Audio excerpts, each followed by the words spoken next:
You are listening to the B2B Marketing Mindset with Pete Monfrey and Bill Lowell. We want to help demystify marketing to reduce risk, drive more and better opportunities, and grow your business. Are you ready to master marketing?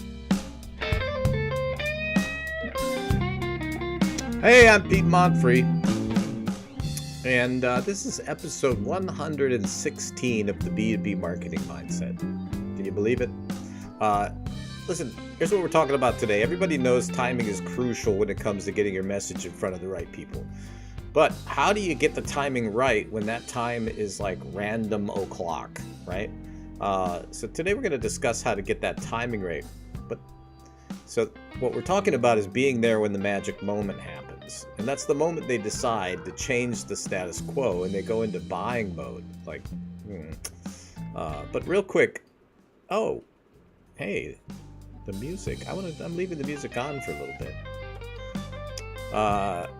Real quick, if you're seeing this video live, do us a big favor, hit like and comment, especially comment, argue with us, doesn't bother us, or share it. That tells LinkedIn to share the video farther and wider, so you'll be helping a lot more people and you make us feel good about ourselves. There's so many business things to take care of. This fine podcast brought to you by the Agency Founders Network. It's an online platform for marketing services companies. So if you run some kind of marketing services company, all kinds, join our cult at agencyfoundersnetwork.com. You'll be part of a community of like-minded peers with a ton of resources, and it's free to sign up, so scope that out. Oh, well, gosh, I'm tired as it is.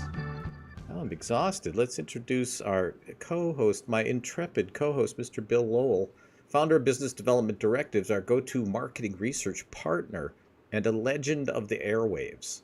That's what it says. Legend in his own mind, huh? Of the airwaves, no less. That is beautiful. That is beautiful. I couldn't have written that any better, but thank you so much. It's good to be with you, and great day. You didn't ask me about the weather today. We're up in Wisconsin, and we're having a blizzard, just so you know. So I see. I should have. It's okay. You're I've got probably kind of a 75 and 80 degrees. It's beautiful, huh? Something like that. Yeah, it's definitely driving weather. I also have changed my costume. I want to look cooler like the young influencers in the marketing genre, but I need a baseball cap so I can wear it backwards. Yeah. So I've got that little window right here, right? And then I need a lot more beard, like a lot of beard. Yeah. That seems to be the formula. But anyways, what we should do, let's get a contest going that people should be sending you hats. Well, send me a hat. And maybe we could do this for the agency network. If somebody's got an agency and they got a hat, send it to us, and we'll wear it on the air every once in a while. How's that sound? We'll wear your hat. That's right. Yep. That's the value proposition we are bringing.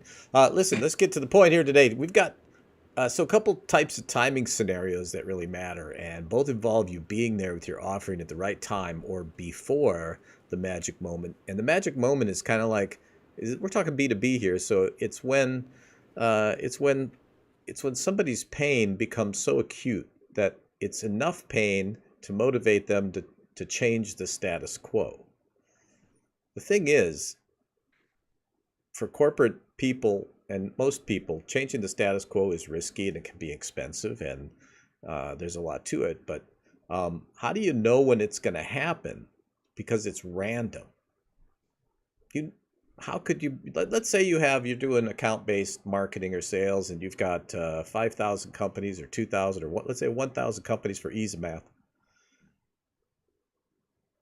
Any minute of any day, can they experience the magic moment? How do you get in front of them at the right time? That's the question. And then, is there a way to even get there before that? Is that time when they become acute in their buying behavior, is that really the optimum time, or do you want to get ahead of that train? Is there a way to predict when a company might be buying or changing horses in the near future? Again, if you've got a marketing firm, be thinking about this stuff. So the answer is absolutely, and we're going to show you how to get in front of that buying train before it leaves the station. Is that good? Was that a good intro, or a little bit long and rambling? No. I love it. I was thinking about this morning, and I was thinking, we always share, in my opinion, such great content, which is another thing that we'll probably mention today. But it doesn't matter because the important thing for us is if we can just, even in 5 minutes time, raise the topic, give them something to think about. And even if they tune out, which we have over 30,000 subscribers, so I don't know that all of them are going to tune in or out at the same time, but they can then at their own time know, ooh, that's an important subject. I need to go back and listen to that podcast, or I need to look it up because that's isn't that our goal? Is the kind of the thought leadership, get them thinking about something that Right. either they haven't thought about before or in a different way. So I love this topic. Well, So and you'll notice we're on every single Thursday. So in 116 episodes, that give you a hint about the answer here. yeah, But I hope we try to put out good content. I think today is very good. So the magic moment, let's talk a little bit more about that. So yeah, it doesn't matter really what you're buying. I mean, it could be trauma surgeon because you got hit by a car, couldn't predict that, or it could be buying a refrigerator. I don't know, but there's a moment when a prospect goes into an active buying mode, right? And so it's very difficult to predict. So so how do you get in front of them if at the right time? And so the right time is the other part of it. isn't that the truth? And let's narrow this discussion a little bit. We're talking about a considered purchase, not a Yeah, transactional purchase, like a B2B type of deal that probably has some process in the buying cycle. Could be one person, right? But usually there's some process there. And so the timing of that, it's really hard. I mean, I'm going to say it's impossible to pin it down. I think so too. I think, it's Pete. I think it's like this, okay? Like, when is the time when I decide I've had enough? I've eaten like a slob for the last 6 months. It's time for me to go on a diet. Or, you know what? Uh, all of a sudden now I feel like I have some issues. I got to go and reach out and get some help. I mean, can people predict that? I mean, I think there are trigger warnings that you can kind of see along the way when somebody knows. But I think one of the key things is, and you talked about it early on, is there something that could be even done ahead of time? When you're thinking about thought leadership, maybe you're planting ideas that you're there for them if they need, when they're ready. But I can guarantee you, all of the weight loss companies and everything else that you're seeing, no one's gonna even probably pay attention to those things until the person is ready. And I think that that's the same thing with a B2B market. When the problem is too much, like you said, or it's finally to the point where I need to do something about it, or my competitor is doing this, so I guess I have to do it. Those are, but how do you predict that? Yeah, and Oren Klatt has a book, and I hope I pronounce his name right, called Pitch Anything, that you may be familiar with. If you're not, you should read it. But it Yeah, talks about how our primitive brains, the primitive part of our brains, specifically the amygdala, has developed a defense mechanism to filter out 99.9% of the messages that are getting bombarded every day.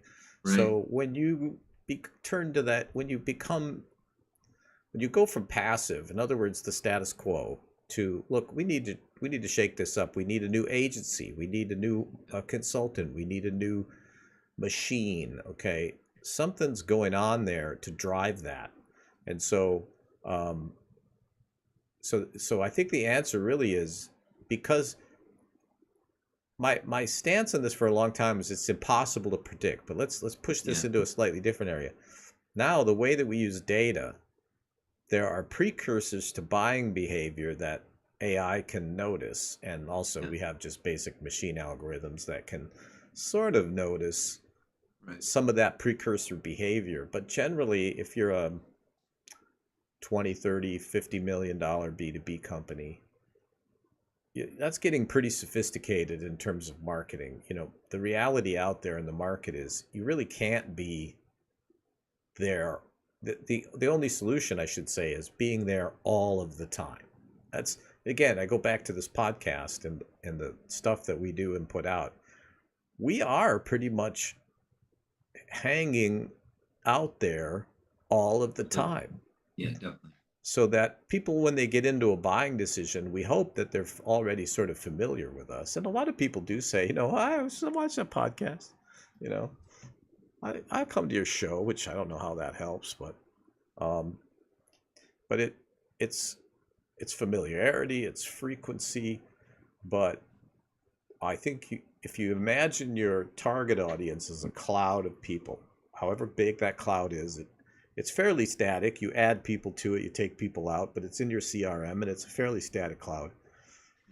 And so now you can say, look, you still can't be everywhere all the time, but what we tell people is you need to be everywhere that your ideal client profile, your most likely to buy person, everywhere they are, but through multiple channels.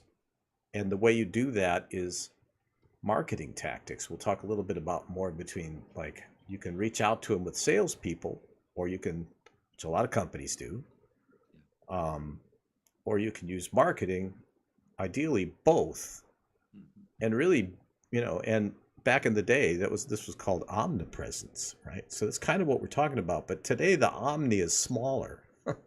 It's only the people that you're targeting, and that's one of the cool things about the technology. So, right.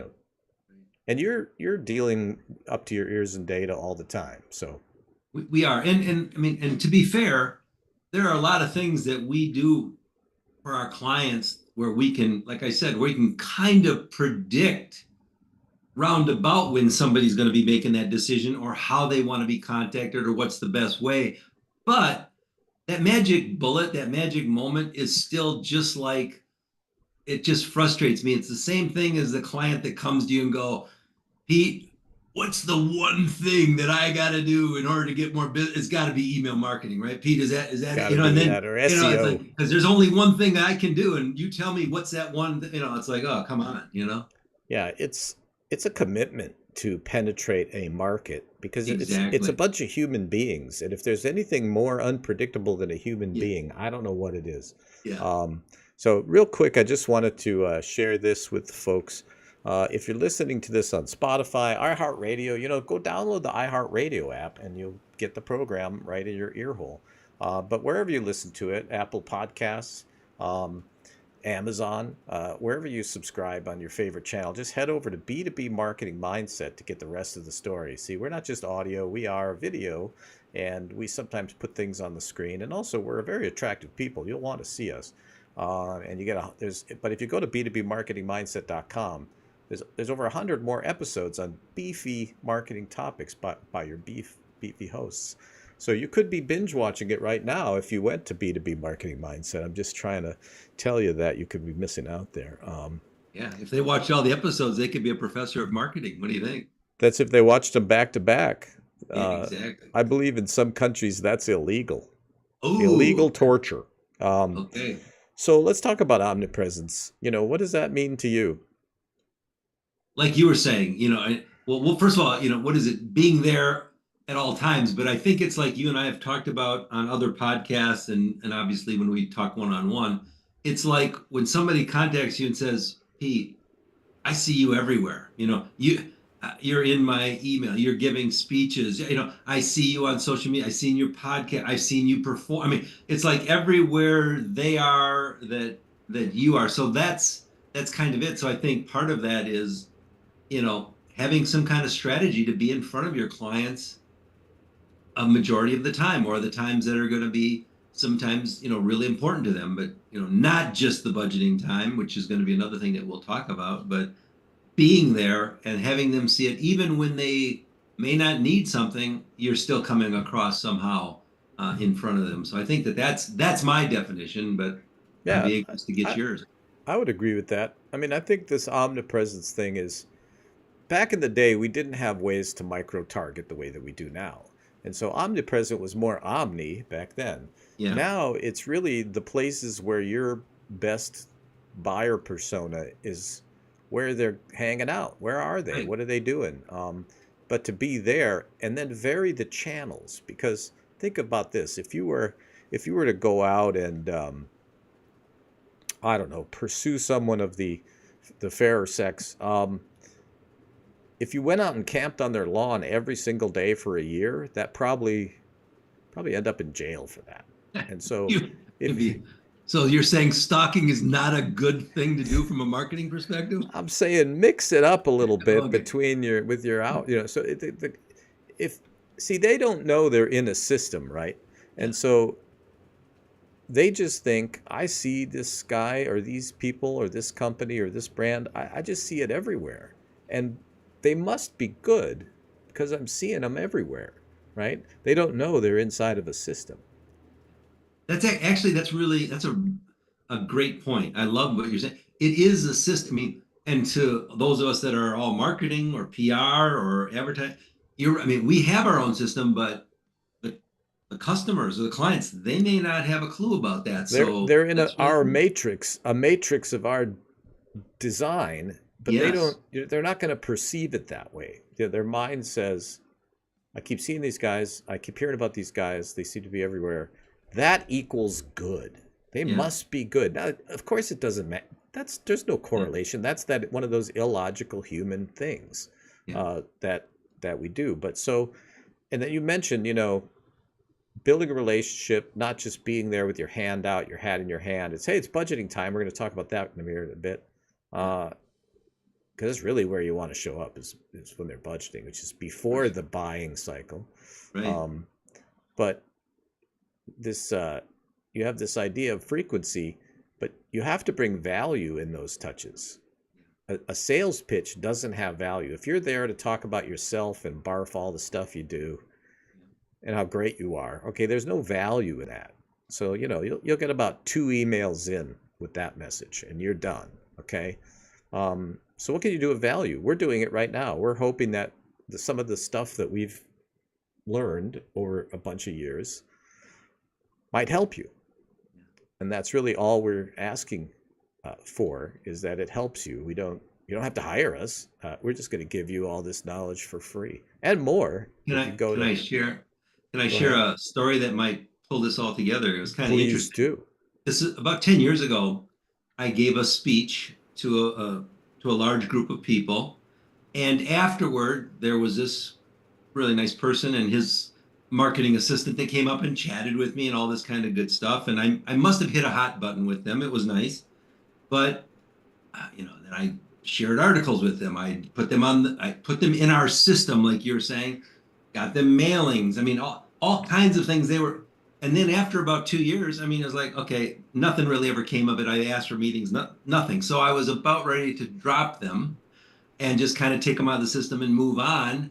And then all of a sudden I get a call, just like we were talking about. And they said, we want to hire you to do some work. I mean, here I was almost ready to give up on them, but it wasn't the timing. I mean, it just took them longer. And the moral of the story is they were a great client. They introduced me to so many other people. They introduced me to some international. I mean, they have been great referrals and they've been a great client. It's like it's just but it goes back to your timing. We were omnipresent all the time. Right. We saw them on those multiple channels, and then when the need finally was painful enough for them, which it was, we got a call.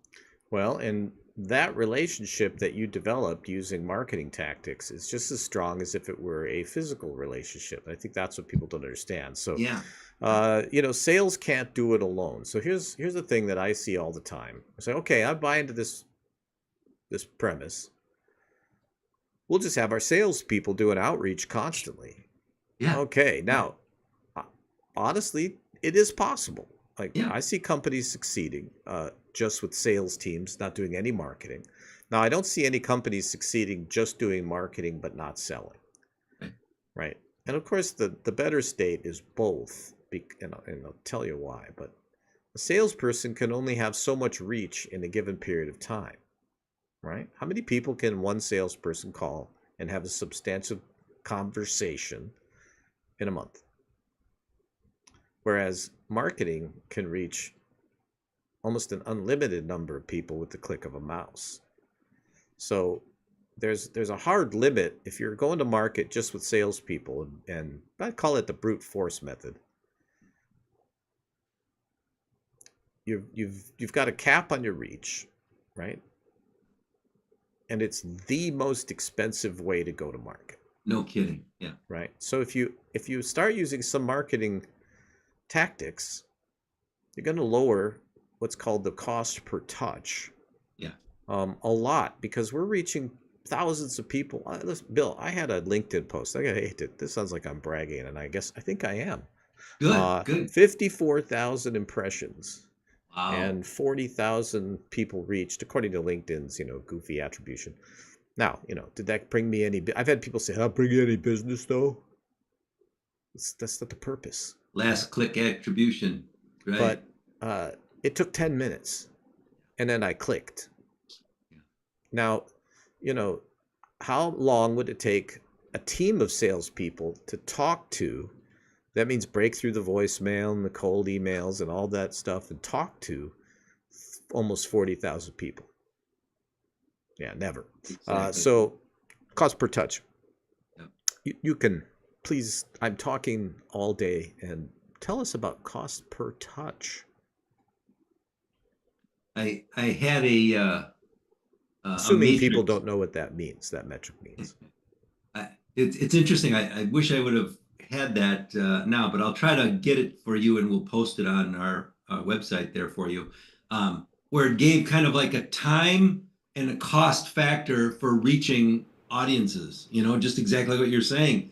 And it says exactly what you're saying, the one-on-one or the sales call is by far the most expensive. So the cost per touch is, you're measuring how many times, talk about user experience, how many times a prospect or a customer is touched by you. Is it your website? Is it a salesperson? Is it a marketing piece? Is it a podcast? Is it a white paper? Is it a thought leadership speech? I mean, whatever. How many times have you touched them in some way, even if it's an email, versus think about the salesperson. I mean, even just talking to you on the phone for 5 or 10 minutes, think about how expensive that is, Well, and how many are they going to touch? They might That's be right. high quality touches, but it might not be too. Somebody might say, "Oh, salesperson, get rid of." So they might be turned off. So yeah, they kept pushing their demo on me, and I don't even care. Right.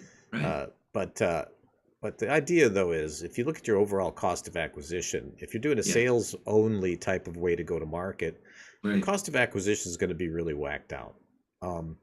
So if you feed in some balance in terms of adding some marketing to your mix, you're going to lower that cost. And what do they used to say, that you had to touch somebody 7 times before they buy? I think the 21st century version is a dozen times. Yeah. Sometimes, and look, 95 to 99% of your target accessible market is never going to buy from you. Okay, so the idea, though, is you're building these relationships, you're bringing value to the table, you're there all the time. So when they wake up one day and they're like, we're going to have to replace that landscaper, that agency, that marketing guy, that research guy. No, never happened. You're there. Like, they already know your value proposition. They know what makes you different. They have a sense of your services. They feel, this is one of the weirdest things, a media relationship, I would call it. And I put, when we perform and it's a live audience, I feel like, I'm the media, and they're consuming that media, and I may never meet them. And I think stand-up comedians, you feel like you know them, right? Right. And they know you. Yeah. It's the perception of a relationship, but honestly, the reality is I don't know most of them, right? So that's a powerful thing, and you can create that with different kinds of media, and you gotta change it up, because just using one thing, it doesn't work either. And so I think, that's hard for people to accept. They want this marketing crap to be simple. It's just not. I wish atomic energy was simple. Right? Apparently it's not. And the other thing, though, Pete, not because we are not demeaning or belittling salespeople by any. I respect. I think there's definitely a role, but even what you're talking about with all the various touches, probably will make their job so much easier, because by the time they get in touch with you or whatever, or you call them or you get in touch with them via social media, whatever, you already know all about the company and them. And so the job should be a heck of a lot easier. So save yourself some money and get the warm up right, you know? You can take your time and focus on them and their problems. Exactly. And I think most salespeople, if they haven't given up on marketing yet, they would love the support, And so I'm really advocating for a balanced sales and marketing and integrated approach, Right. with a balanced investment in each. And really what it does, and the salespeople will get all the credit, right? Because they're closing the deals. But I'd rather have my salespeople spending their time following up with interested parties than trying to beat down somebody's door. Well, I mean, I even read about people showing up at the business premises randomly, thinking they're going to get a meeting with a decision maker. Oh gosh. I have a story to tell. I'm so sorry I don't want to dominate this thing. Please. There was a truck leasing. I'm talking semi-leasing company that was a client of ours. And they just said, we have this new salesperson.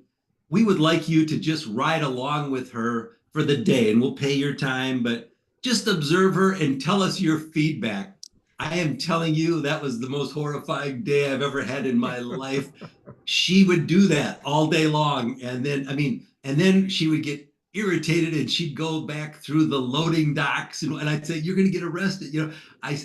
She was just like stopping by and, hey, how's it going? And here's some, like that. And then eventually, like I said, we walked through the load. I really thought we were going to get arrested. Walking through the loading dock and just walking onto these people's properties and she's interviewing and grabbing people and trying to say, I'm telling you, it was horrifying, but my report back was, man, if you want somebody so aggressive, she is your person, because there's nothing that she was scared of. Nothing. It's like, amazing. It was kind of funny. It's I think so.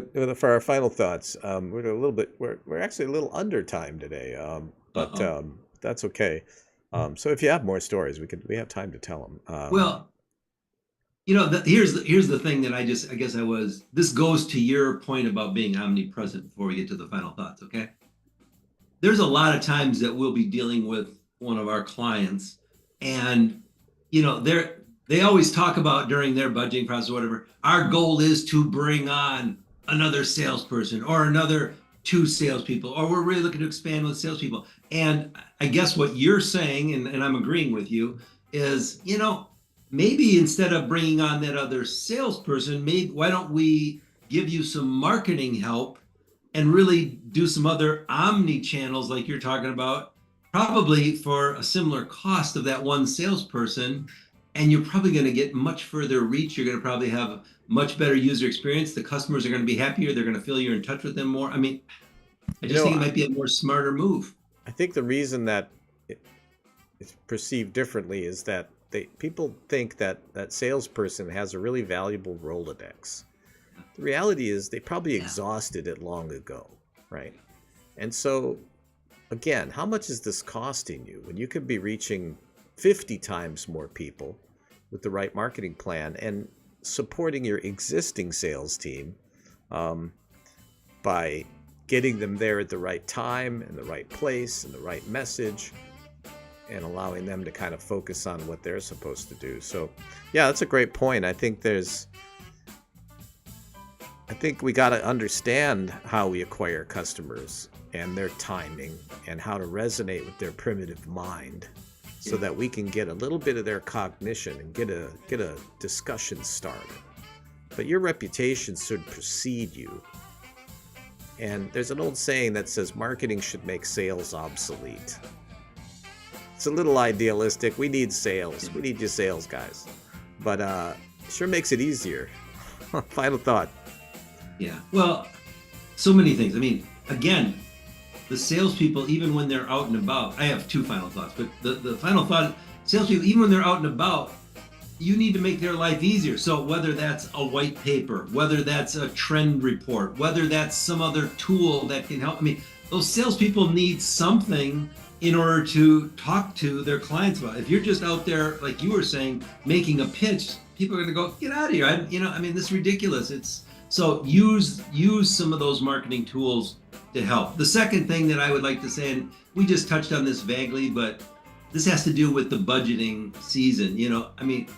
Really do your homework, find out when the budgeting process is for your customers or your clients, and obviously have a plan in place long before that budgeting starts, but be visible, just like we talked about. Be visible for them, because you want to make sure that you're included in that budget cycle. Those are my final thoughts. Absolutely. Well, I think I hope people paid attention, got all the way to the end. Good for you. You get a red ribbon for being at the end, or a blue ribbon. Or our extra hats from the ad agencies, extra hats, PR firms that send them in. So there you go. Lots of good reasons. But anyway, thanks, Bill. A great topic, and as always, enjoy it. And we'll see everybody next week. I do not know the topic yet. Well, next week is, I think, Thanksgiving, but we're willing to talk turkey if they want, It is? Oh, well, we'll probably skip next week. So okay, we'll be back in 2 weeks. All right. Great. Glad you mentioned it. Let's see you later. You've been listening to the B2B Marketing Mindset with Pete Monfrey and Bill Lowell. Add to the conversation by commenting, sharing, and liking. And don't forget to subscribe and check out the links in the comments. Learn more at b2bmarketingmindset.com.